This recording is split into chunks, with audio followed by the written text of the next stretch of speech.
His name was Miguel. For 40 years, Miguel lived deep in the countryside, farther than any road sign cared to mention. A place where time barely moved, where nights were lit by oil lamps, and the loudest sounds came from insects and wind rattling old rooftops.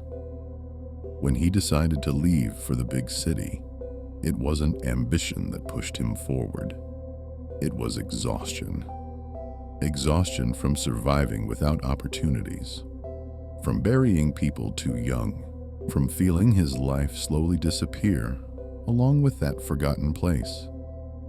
The city was days away, first through dirt roads, then abandoned highways, and finally a long passage through a dense forest. An old shortcut, rarely used, but one that would save nearly 2 days of travel. Miguel left before dawn. The first days on the road were quiet. The radio barely worked, catching fragments of distant voices buried in static. At night, he slept inside the car, staring at the stars, imagining the life he hoped was waiting for him. On the fourth day, he reached the forest. The trees were too tall, too old. The road narrowed until it felt like a living corridor, branches bending over the car as if watching him pass. Sunlight barely reached the ground. Everything was dim, tinted green. Miguel felt a discomfort he couldn't explain. The radio shut off by itself. A few miles later, the car began to sputter. Once, then again, and then the engine died completely. Only the forest remained. Miguel tried to restart the car. Nothing. When he stepped outside, the silence felt wrong.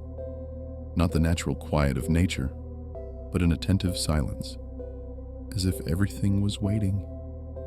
He opened the hood, even though he knew little about engines. Nothing looked broken.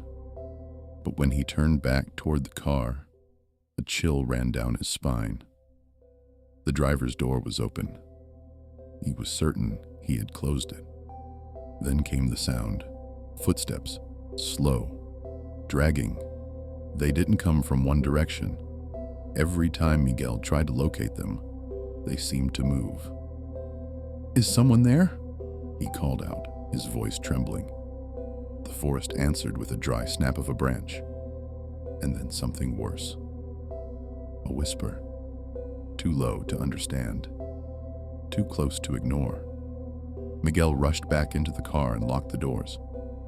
Night fell fast, as if the day had been shut off. He turned on his phone's flashlight. The battery read 38%. No signal. Outside shadows moved between the trees, even though there was no wind. Then Miguel noticed something that made his stomach twist. The shadows didn't match the light. They moved on their own. Something tapped on the car. Once. Twice. Not hard. Careful. As if whatever was outside didn't want to scare him. Yet, Miguel cried silently, gripping the steering wheel, repeating to himself that it was fear playing tricks on his mind. Then he heard the voice. "You left too late." The voice was hoarse and tired, coming from the forest, and somehow from inside his head. The flashlight flickered. When morning came, there was no relief. The car was no longer on the road. The trees were closer. The road had vanished, as if it had never existed. Around the vehicle, marks covered the ground, circling it again and again. Footprints, human, but wrong, misshapen, uneven, as if whoever made them had forgotten how to walk. Miguel decided to leave the car. He believed that if he found the road again, he could survive. But the forest repeated itself. The same trees, the same broken trunks, the same sounds. Then he found something impossible. A wooden sign, handwritten, with his name on it. Miguel dropped to his knees. Days later, a truck driver found the car at the edge of the forest. The engine worked perfectly. the doors were open. Miguel never reached the city. He never returned to the countryside. But people who live nearby say that on quiet nights, you can hear a man crying among the trees, repeating that he only wanted a better life. And the forest answers with slow footsteps, drawing closer, as if it is still guiding Miguel toward a destination from which no one ever returns.